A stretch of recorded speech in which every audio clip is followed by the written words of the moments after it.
Pero el burro se plantó así en cuatro, en patas, y no se movía ni para la derecha ni para la izquierda, pero que le empujaban, le jalaban, no quería moverse ese burro.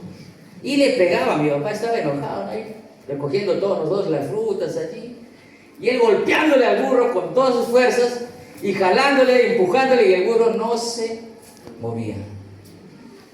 Y entonces yo era niño, y sugerí que por qué no le abren camino por el costado, ¿no? Porque estaba seco ya, solo que estaba monte. Así que machetearon o chaflearon allí, abrieron un espacio y jalaron al burro por ese lado, y el burro con toda tranquilidad pasó. Ese día me di cuenta que el burro no era tan burro. Era muy inteligente. Los burros éramos otras personas, ¿no? Dicen que inteligente es la persona que aprende de sus errores. Sabia es la persona que aprende de los errores de los demás. No necesitamos experimentar una tragedia, una caída o algo para recién saber lo malo que es. Vamos a leer la Biblia en el libro de 1 de Corintios, capítulo 10, versículos 1 en adelante, y la palabra de Dios dice de la siguiente manera: porque no quiero, hermanos, que ignoréis que nuestros padres todos estuvieron bajo la nube y todos pasaron el mar, y todos en Moisés fueron bautizados en la nube y en el mar. Y todos comieron el mismo alimento espiritual y todos bebieron la misma bebida espiritual, porque bebían de la roca espiritual que los seguía. ¿Y la roca quién era? Cristo. Pero de los demás de ellos no se agradó Dios, por lo cual quedaron tendidos o postrados en el desierto. Versículo 6. Mas estas cosas sucedieron como ejemplos para nosotros, para que no codiciemos estas cosas malas como ellos codiciaron. Queridos hermanos, Pablo le escribe esta primera epístola. Ustedes estamos justamente estudiando las epístolas de Pablo a los Corintios, y les escribe esto con un resumen que podríamos decirlo de la siguiente manera. Les dice: hermanos de Corinto, no cometan, ¿qué cosa? Los mismos errores. ¿De quién? De nuestros padres. ¿Quiénes eran los padres espirituales? El pueblo de Israel. El pueblo de Israel que un día fue sacado de Egipto para morar en la tierra prometida, en Canaán. Pero dice la palabra de Dios que de los 603.550 israelitas que salieron de Egipto, mayores de 20 años, según Números capítulo 2, versículo 32, de los 603.550 israelitas que salieron rumbo a la tierra prometida, no entraron todos, sino solo dos, es decir, que 603.548 quedaron tendidos en el desierto, murieron. Eso es interesante porque con frecuencia se habla de los dos que entraron a la tierra prometida, y nosotros tenemos muchos sermones escuchados y predicados de Josué y Caleb que entraron a la tierra prometida, pero nos olvidamos que 603.548 israelitas murieron. Entonces, en esta hora yo quiero responder junto a ustedes: ¿por qué? ¿Por qué? ¿Acaso estos 603.550 israelitas no querían o querían morir en el desierto? Cuando ellos salieron de Egipto, escuchando la voz de Dios, ellos dijeron, bueno, vamos a ver si vamos a ir a la tierra prometida, vamos a probar si esto funciona. Ellos ya se veían en la tierra donde fluye leche y miel. Solo que algo pasó. Y de esto vamos a hablar en esta hora. Amén. Amén. Por eso Pablo les dice así, hermanos, hubo un pueblo, el pueblo escogido de Dios, era un pueblo rebelde, codiciaban, eran idólatras, eran murmuradores, tentaron a Jehová. Ustedes van a leer allí en los versos siguientes. Por eso dice la Biblia, ellos quedaron postrados en el desierto, es decir, murieron. Y para entender por qué Pablo les dice estas palabras a la iglesia de Corinto, ustedes debemos recordar algunos puntos importantes. Le llamamos nosotros el contexto de la historia. Algo que debemos recordar, queridos hermanos, es que los hermanos de la iglesia de Corinto eran unos hermanos diferentes a las demás iglesias. Por ejemplo, la iglesia de Éfeso, Galacia, Roma, Jerusalén, eran muy diferentes. Y hay una sencilla razón. Los hermanos de Corinto habían conocido la fe cristiana o a Jesús de adultos, de grandes. En casi la mayoría de las iglesias, los pioneros de la iglesia eran gente que habían sido judíos de nacimiento. Por lo tanto, eran de alguna manera u otra, podríamos decirle en nuestros términos adventistas, eran adventistas ¿de qué? De cuna. Yo te pregunto, ¿cuántos de ustedes son adventistas de cuna? Levanten su mano. Casi cuna. No tengo vergüenza, ustedes. Casi cuna. Levanten su mano alto. Calculo unos 10%. ¿Cuántos son adventistas ya de grandes, adultos? La gran mayoría.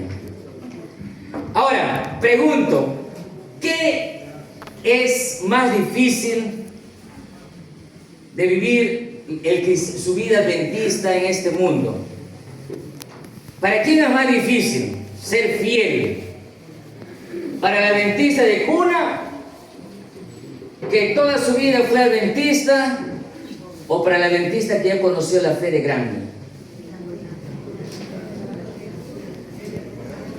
¿Para quién es más difícil? Y yo tengo una respuesta. Los adventistas de cuna dicen para nosotros, porque nosotros tenemos más tentación, como tenemos curiosidades en algunos, ¿no? Y los otros dicen, no, los adventistas de grandes, no, porque nosotros ya conocemos y la tentación nos jala. Bueno, los dos tienen sus tentaciones propias. Un día estaba conversando con mi hijo Ariel sobre las historias que me pasaron cuando era jovencito, cuando colportaba, le contaba mis historias, y él se quedaba impresionado y me decía, papá, ¿cuándo yo voy a tener historias así? Y yo le digo, bueno, tienes que colportar, ¿no? Pero tú colportabas porque tú necesitabas, pero tú me has dicho que como eres pastor te van a hacer descuento en la UPU. Bueno, eso es cierto, le digo. Y me hizo acordar que yo tenía compañeros que eran pues hijos de misioneros, ni siquiera misioneros, eran chicos que tenían recursos económicos, y ellos no se iban a colportar, o se iban a colportar pero en plan turismo. O sea, era colportur, no era colportor. Era un colportur. Y yo por ejemplo, cada vez que colportaba yo tenía que contar los libros y esforzarme y privarme a veces de comer completo o comer comidas bien baratas, etc. Y entonces estaba contando eso a mi hijo y mi hijo me dice, papá, yo creo que Yo creo que ahora entiendo que es más difícil ser adventista de cuna, me dice. ¿Por qué? Le digo. Porque yo no voy a tener que contar muchas historias muy grandes. ¿Qué voy a decir yo? Tú dices, cuando yo estaba en el mundo, dicen algunos, porque escuchan los sermones, ¿no? Y yo nunca estaba en el mundo. Y espero nunca, que nunca esté. Los hermanos de Corinto eran hermanos o eran gente que no eran cristianos. ¿Entiendes? Nunca. Toda su vida habían sido no mundanos, eran demasiado mundanos. En los tiempos de la Biblia, en los tiempos de Pablo, los corintios eran conocidos como la gente más corrupta del Asia Menor, de Grecia. Hay comentaristas que refieren que habían cerca de 1000 templos a su diosa, la diosa de la fertilidad, Afrodita, etc. Y su sistema de adoración era extremadamente sexual. Gente corrupta a más no poder. Pero Pablo llegó allí. Y Pablo plantó la iglesia. Y cuando Pablo iba a esos lugares a plantar iglesia, normalmente lo dividían hasta en 5 pasos. Primero, Pablo llegaba, y lo primero que Pablo hacía, si ustedes leen las epístolas o el libro de Hechos, Pablo llegaba a un lugar y buscaba una comunidad judía. Normalmente tú vas a leer en la Biblia que él discutía con ¿quiénes? Con los judíos. ¿Dónde? En las sinagogas. Los convencía, los impresionaba en el nombre de Jesús, ellos se convertían en cristianos, los bautizaba, los organizaba, plantaba una iglesia, los entrenaba un poco de tiempo y después se iba a plantar otras iglesias. Y después de un tiempo regresaba para ver cómo habían avanzado. Pero en Corinto, Pablo no hizo casi eso. En Corinto, Pablo se quedó 1 año y medio, y es el registro que más tiempo estuvo con ellos, porque necesitaba más. Y mientras Pablo estuvo con ellos, ellos caminaron fieles. Mientras Pablo estuvo. Cuando Pablo se fue, ellos comenzaron a descargarse. Sin embargo, lo triste de la iglesia de Corinto que estamos leyendo este trimestre es que ellos no se fueron de la iglesia. ¿Me dejo entender? O sea, ellos cometían errores, pecaban, vamos a decir así, pero ellos no se iban de la iglesia. Sino ¿qué cosa? Se quedaban. Que ellos seguían en la iglesia y pensaban que así como estaban, ¿qué cosa? Estaban bien. Iban a ser salvos. Y una de las tragedias más grandes del adventismo, de la vida cristiana, es creer que así como estamos, vamos a ser salvos. Por eso, cuando tú lees la historia de los hijos pródigos, de capítulo 15 del libro de Lucas, cuando lees allí al hijo mayor y al hijo menor, cuando tú lees la historia completa, te vas a dar cuenta que hay 2 hijos perdidos allí. El hijo que se va de la casa y el hijo que se queda en la casa. La diferencia es que uno de ellos tuvo el valor, porque hay que tener hasta valor, aunque algunos lo llamen cobardía, de apartarse de la casa del padre. Pero por lo menos tienen el valor y decir, bueno, me voy y ya no quiero saber nada, y me voy a hacer mis cosas malas fuera de la iglesia. Pero hay gente, hay cristianos y hay adventistas que no se van de la iglesia. Están en la casa del Padre, pero siguen haciendo tonterías. Cosas malas. Ambos están perdidos. Y los hermanos de la iglesia de Corinto eran ese tipo de cristianos. Cuando había cena del Señor, dice la Biblia, ¿qué hacían? Terminaban emborrachados todos. ¿Tú te imaginas al pastor Ricardo, a los ancianos ahí. Ay, Hermanos, Dios mío. termina la cena y todos una borrachera. No es invención, está escrito. Había un líder de la iglesia, los comentaristas dicen que muy posiblemente era el líder máximo, que tenía una esposa. Y su hijo, o sea, su hijo, uno de sus hijos, se involucró con la esposa de su padre, así con su madrastra. Y venían a la iglesia, o sea, era parte del culto. O sea, esa iglesia estaba, ¿qué cosa? En pecado. Por eso Pablo le dice, no cometan, ¿qué cosa? Los mismos errores. Inteligente es la persona que aprende de sus errores. Sabia es la persona que aprende de los errores de los demás. Ahora, Pablo le dice eso y le dice, ¿por qué? Porque hubo un pueblo que salieron, ¿cuántos? Ya, espero que le hayan anotado el número, 603.550. ¿Y cuántos llegaron a la tierra prometida? ¿Y cuántos se perdieron en el desierto? 603.548. Ahora pregunto, y esta pregunta es de reflexión. ¿Cuántos se perdieron? ¿Más o menos? Pregunto nuevamente. ¿Cuántos se perdieron? ¿Más o menos? Más. Ni siquiera más, mucho más. ¿Cuánto sería el porcentaje de ¿cuánto por ciento representa 2 de 603.548? 0,0000 punto o 0.00 infinito, no sé. Y ahora yo te hago una pregunta, querido hermano, al cumplimiento de los 98 años de la iglesia. ¿Por qué?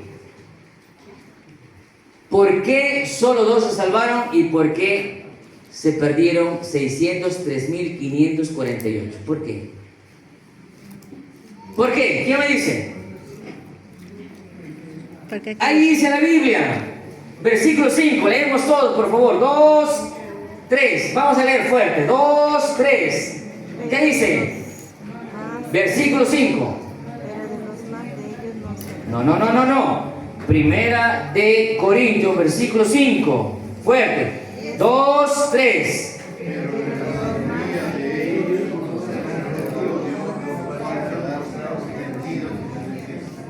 ¿Qué dice? ¿Por qué? No les escucho. ¿Por qué? Dice el texto claramente que se quedaron postrados en el desierto, es decir, murieron en el desierto. No entraron a la tierra prometida. ¿Por qué? Porque no agradaron a Dios. Y yo les pregunto en esta mañana, ¿cuántos de ustedes agradan a Dios? Levante su mano. No se apresuren en levantar su mano. Piensen. ¿Cuántos creen que agradan a Dios? Levante su mano. Cuando siempre que digo eso, nadie levanta su mano ya. Entonces ahora tú puedes entender que sí es fácil que 603.548 se pierdan. Porque no es tan simple agradar a Dios. ¿O sí? No. Ahora, ¿cómo yo sé, Pastor Ricardo? ¿Cómo yo sé? Hermano Vela, ¿dónde está el hermano Vela? Está despierto, hermano. Excelente. Hermano Vela, ¿cómo yo sé si estoy agradando a Dios? ¿Cómo sé si agrado a Dios? Mirando la Propuestas. ley. Mirando la ley de Dios. Mirando la ley de Dios. Se hago la voluntad de Dios. No, pero hay que responder con la Biblia, hermano. Vamos. Sí, Juan. ¿Cómo agrado a Dios? Lee tu Biblia. Hebreos capítulo 11, versículo 6. Está la respuesta. ¿Qué dice el texto? Guardando ¿Qué dice? Hebreos. Ahí quiero que alguien me ayude con la Biblia y que tenga un micrófono para que lea la Biblia, todos los versículos que voy a decir. ¿Qué dice? Hebreos 11, 6. Pero sin fe es imposible agradar a Dios. Entonces, si de estos 603.550 israelitas que salieron rumbo a la tierra prometida, solo 2 entraron, quiere decir que estos 603.548 que se perdieron No tenían fe. no agradaron A Dios. Y si no agradaron a Dios, ¿qué significa eso? Que no tenían fe. No tenían fe, es decir, No si confiaron. quieres ir a la tierra prometida, tienes que tener Fe. fe. Simple. Pero, acá viene el pero. ¿Cuántos de nosotros tenemos fe? No te apresures, tranquilo. ¿Estás seguro que tienes fe? Jesús dijo, si tuvieres fe como un granito de mostaza. Mostaza. Entonces, ¿tienes o no tienes fe? Pero tranquilo. ¿Cuántos Tengo medio gramito. de nosotros quisiéramos preguntarle al experto de la fe? ¿Quién creen que es el experto de la fe? Abraham. Abraham. Ujú. Abraham es llamado en la Biblia o es conocido como El padre de la el fe. padre de la fe. ¿Y será que Abraham tuvo fe? ¿Qué creen ustedes? Pues bien, vamos a ver, al final, yo pregunté cuántos tienen fe y algunos dudaron, algunos como que... Pero al final del mensaje, tú vas a responder si realmente tienes fe. O vamos a respondernos si realmente tenemos fe. Abraham nos dice o nos enseña en su vida que la fe es como una escalera de 3 peldaños. Por eso yo le digo, o me gusta llamarle, que la fe tiene 3 niveles. ¿Cuántos niveles? 3. 3. Es nivel básico, nivel Intermedio. intermedio y nivel Avanzado. avanzado. El nivel básico, el coquito de la fe, yo le llamo, o sea, donde aprendes a leer y escribir, es el nivel 1, es el primer peldaño. En la experiencia de Abraham, podríamos decir que esto lo encontramos en Génesis capítulo 12. ¿Cuántos años tenía Abraham cuando Dios le hizo llamado? 75. 70. Abraham tenía 75 años y Dios le dice, Abraham, deja tu tierra, tu parentela y ve, Ur de los Caldeos, y ve a una tierra que yo te, ¿qué cosa? Te mostraré. Pregunta, ¿la tierra de Canaán existía, sí o no? ¿Sí o no? Existía. ¿Abraham la había visto, sí o no? No. El primer nivel de la fe es Creer. ejercer fe en algo que No ve. existe, Pero pero no que ve. yo no veo. Por eso es que este es el primer nivel de la fe. Es creer. ¿Cuántos creen en Dios? Levante su mano, vamos. Ahí está. No te, dile que está cansadito, dile, yo sé que hay calor, pero mire el pastor que está con su terno y no tiene calor. Vamos. Vamos. ¿Cuántos creen en Dios? Levante su mano. Repite después de mí. Yo creo en Dios. Creo en Dios. Amén. Amén. Bien haces, dice Pablo, porque los diablos también creen. Profe, digo, yo le dice eso, Escrito está, Santiago capítulo 2, versículo 18, 19. Y tiembla, y tiembla. Solo que tiembla. Si alguno está temblando, por favor, aléjese. Ya sabes quién es. No, está haciendo de calor, no es temblando. Hermanos, el primer nivel de la fe es, ¿qué cosa? Creer. Y creer es ejercer fe en algo Que que no existe, pero que yo no veo. no veo. Por eso es fácil. Eso es fácil. ¿Por qué? Porque yo sé que existe, pero es el primer nivel de la fe. Abraham le dijeron, ve a una tierra, ¿dónde? ¿Pero dónde será, Señor? Canaán. Ah, sí, creo que he escuchado sobre Canaán. Y dice la Biblia que Abraham y su familia fueron y conocieron Canaán. Solo que Abraham recibió juntamente con su salida, recibió una promesa. ¿Cuál fue la promesa? Que sería padre de muchedumbre. Y Dios le cambió de nombre. ¿Cómo era ahora? Abraham. ¿Qué significa Abraham? Padre de muchedumbre. Abraham iba, pero era un problema porque él era pues estéril, su esposa era estéril y no podía tener hijos. Pasaron los años y Abraham no tenía descendencia. Cada vez que Abraham viajaba, la gente le preguntaba, ¿cómo está, Señor? Qué gusto. Hola, ¿qué tal? Qué gusto. ¿Cómo es su nombre? Abraham. Wow, ¿cuántos hijos tiene? No tengo ni uno. ¿Pero qué me dice que es Abraham? Padre de muchedumbre. Sí, solo que todavía no se cumple la promesa.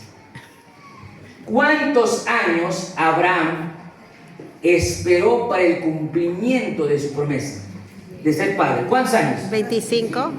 25 años. 2 años, no se cumple la promesa. 3 años, no se cumple la promesa. 4 años, 5 años, 10 años, 15 años, 20 años, 23, 24. Ya ese tipo, Abraham, por eso es el padre de la fe. ¿Cuántos años esperó? 25. Yo te pregunto a ti, querido hermano, ¿cuántos años estás esperando la promesa de Dios? El segundo nivel de la fe es lo siguiente. Abraham ¿tenía o no tenía hijo? ¿El hijo existía o no? No. Pero él creyó. Capítulo 15 de Génesis. El segundo nivel de la fe es ejercer fe en algo que no existe y que por lo tanto tú no lo ves, pero sí confías en que habrá. ¿Entiendes? El segundo nivel de la fe que es entonces confiar. Y confiar tiene que ver con perseverancia. Tú dices, pastor, pero creer no es igual que confiar. No es igual. Confiar es lo que los niños hacen con sus padres en los primeros años de vida. Yo siempre recuerdo eso a ustedes. ¿Cuántos de ustedes han jugado con sus hijos, si tienen hijos varones o mujeres, no sé, diciéndole que y jugando y que tú eres fuerte y que al final el niño de 1, 2, 3 años cree que tú eres el papá más fuerte del mundo? ¿Cuántos creen? ¿O cuántos les ha pasado eso?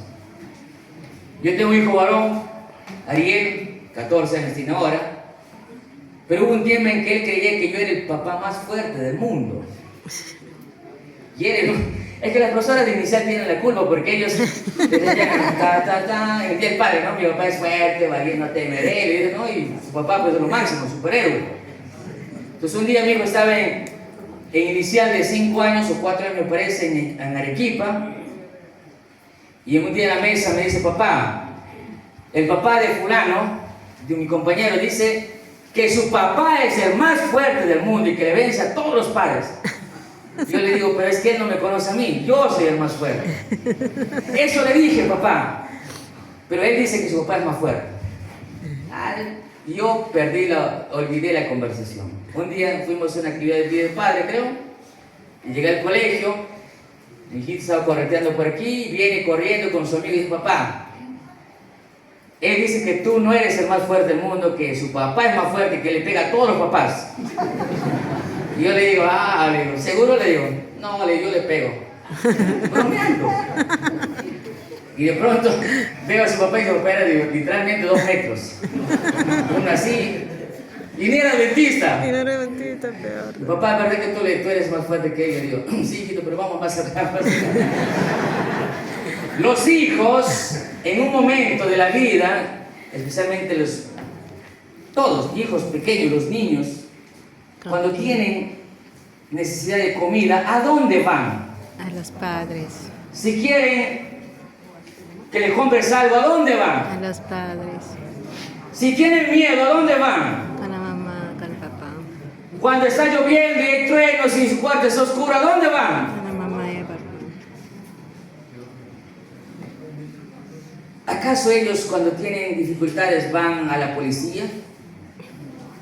¿O van al banco a que les den un préstamo? ¿O van al hospital cuando están enfermos? ¿A dónde van nuestros hijos? A los padres. ¿Sí o no? Sí. Cuando Jesús dijo, si vosotros no fueseis Como niños. como niños, no entrarán al reino de los cielos, no estaba diciendo, habrá dicho por muchas razones, pero lo dijo porque si tú no aprendes a depender de Dios como un niño depende de su padre y confía en su padre, no entrarás al reino de los cielos. Cuando mis hijos eran pequeñitos les encantaba, que su mamá tenía miedo, les agarraba yo de un año y medio, va arriba, ¿no? Y ellos qué risa, y querían que los bote hacia arriba y ellos, ¿sí o no? ¿Han jugado ustedes? Sí. Los varones especialmente. Ya no puedo hacer, imposible, porque mis padres se paran, mi hijo ya está más grande que yo. Tampoco es mucho, ¿no? Pero igual, pesa. Pero tampoco él podría botarse encima para agarrarlo. ¿Por qué? No confío. Porque ya no confío en que yo pueda soportarlo. Y en la vida cristiana, queridos hermanos, sucede lo mismo. Cuanto más grandes nos volvemos, menos confiamos en Dios. ¿A dónde recurres cuando tienes problemas? ¿A dónde recurres cuando tienes dificultades? ¿Quién es tu primer punto de apoyo para ir y contarle? ¿Tu amigo, tu vecino, quién? ¿A dónde recurres? El segundo nivel de la fe es confianza, porque confiar requiere de tiempo, de perseverancia, de años. Y por eso es que no todos pasan el segundo nivel de la fe. Cuando hay hermanos, por ejemplo, que no son fieles a Dios guardando el sábado, y dicen, pastor, pero es que no puedo guardar el sábado porque yo trabajo, tengo que pagar mis deudas. Ese hermano no es un fiel guardador del sábado, no porque no tenga dinero, porque tenga problemas, sino simplemente porque no confía que Dios puede ayudarle a salir de ese problema. ¿Me entienden, hermanos? Cuando alguien, por ejemplo, no es un fiel mayordomo en sus diezmos y recibe su sueldo y no puede, le cuesta dar el 10% y dice, porque tengo una deuda, tengo un préstamo, no es porque él no tenga dinero, sino simplemente porque él no confía en que Dios le puede, ¿qué cosa? Ayudar y proveer. ¿Se dan cuenta que el segundo nivel de la fe es más difícil que el primer nivel de la fe? Porque confiar tiene que ver con conocer claramente. Si yo no conozco a alguien, no voy a confiar en él. Tenemos que entender y recordar que el pueblo de Israel se perdieron porque no confiaban en su Padre, en Dios. Y cuando vieron a los gigantes de Jericó, a los gigantes se vieron como insectos porque vieron los problemas, pero no vieron el Dios que puede ayudarles en sus problemas. Dios no se agradó del pueblo de Israel de los 600 de 1548 porque ellos no confiaban en Dios. Y yo te pregunto, ¿tú confías en Dios? ¿Confías en Dios como un niño confía en su padre? ¿Dependes de Él? ¿Cuántos confían en Dios? Pero falta un nivel todavía. Hoy no.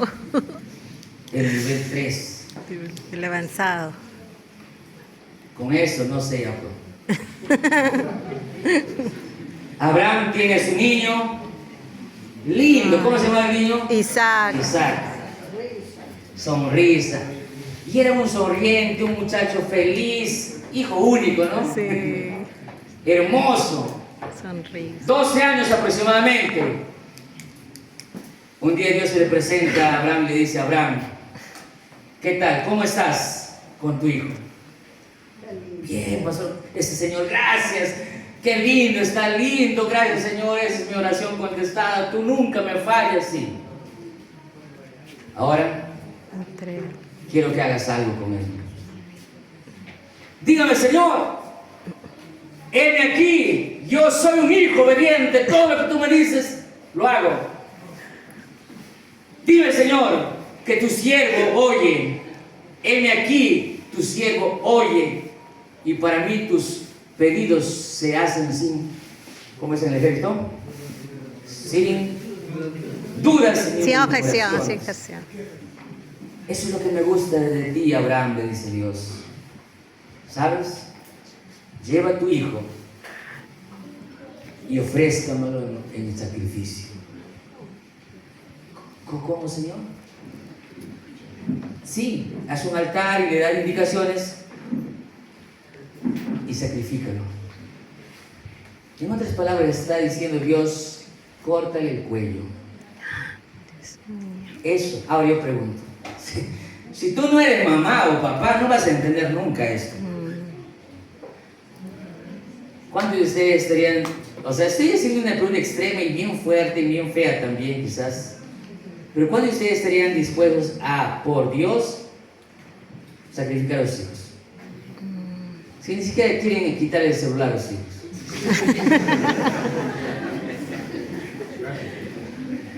Dígame, dime, ¿cuántos de ustedes ni siquiera tienen el valor para levantarse temprano y hacer el culto a los hijos? ¿Se dan cuenta, queridos hermanos, que el tercer nivel es un nivel ya demasiado? Y a veces cuando miramos a los personajes bíblicos y decimos: ¿por qué esos israelitas eran faltos de fe? Yo me hubiera ido con Caleb y Josué. Ellos se quedaron allí. No, no es tan sencillo como parece. Por eso un día Elena de White, en una iglesia de 200 miembros, le preguntaron: Señor, hermana Elena, ¿cuántos de los que están aquí? A Elena de White le hacían preguntas de todo tipo. Elena de White a veces no quería responder las preguntas, pero un día le dijeron: Señor, hermana, de esta iglesia, ¿cuántos van a ser salvos? Oh, Dios mío. Y Elena de White agachó la cabeza y dijo: ni 20 en uno. Ay, Dios mío. Es decir, de los 20, quizás uno. Una de las peores tragedias de los adventistas es eso, hermanos. Conformarse. Que pensamos que como estamos vamos a ser salvos y no hacemos cambios en nuestra vida. El tercer nivel de la fe es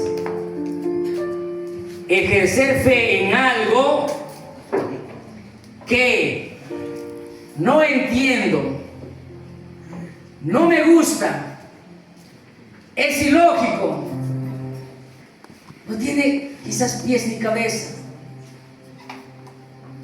Abraham, dice la Biblia, que ni siquiera tuvo el valor para decirle a su esposa, porque Elena de White dice que si Abraham le hubiera comunicado a su esposa, quizás, no, la mamá la conocía, pues no. Yo imagino ahí a Sara: no te metas con mi hijo, y se puso ahí, que le hubiera agarrado a su hijito, le hubiera pegado a Abraham también, ¿sabes? Pero Abraham no le dejó, Amó más a no le Dios. llamó, no le dijo.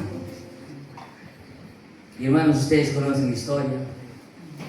Abraham llevó a su hijo, lo puso en el altar y literalmente estaba a punto de sacrificarlo. El tercer nivel de la fe es obedecer. ¿Qué es obedecer? Es el extremo de la fe.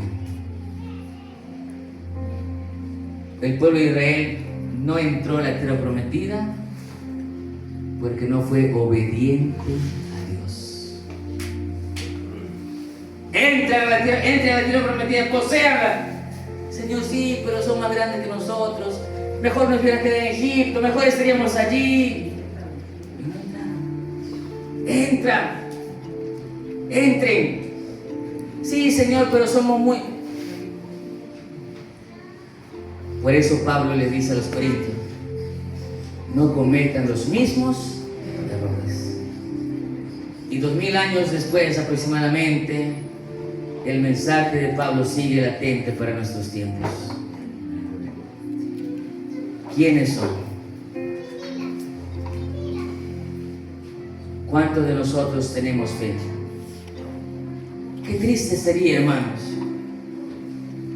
que después de vernos bautizado, algunos tienen 20, 30, 40 años, yo voy a cumplir 27 años en noviembre de adventista. Algunos tienen más años. Qué triste sería que después de haber salido de ser bautizados, Cristo viene pronto y esperar la segunda venida de Jesús, pero qué triste sería que acá nos quedemos en este mundo. Literalmente, hermanos, estaríamos perdiendo nuestro tiempo. Porque no estamos viviendo el cristianismo real, práctico, no somos obedientes a Dios. El séptimo día es de reposo para el Señor. Predica el Evangelio, comparte tu fe. El 10% es del Señor. Pero tú quieres hacer las cosas a tu manera. Noviazgo y matrimonio. Y podríamos así hablar de todas las cosas de la vida práctica de la iglesia.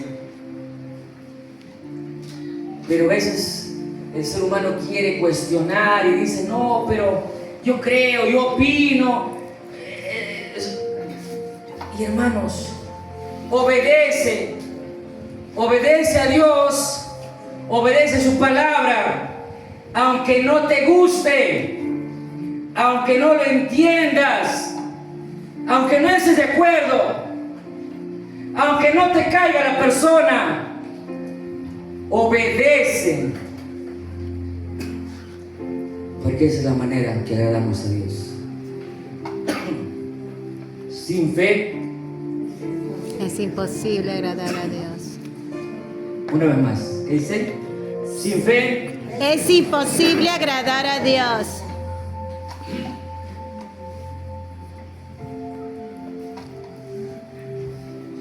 Vamos a invitar Sí.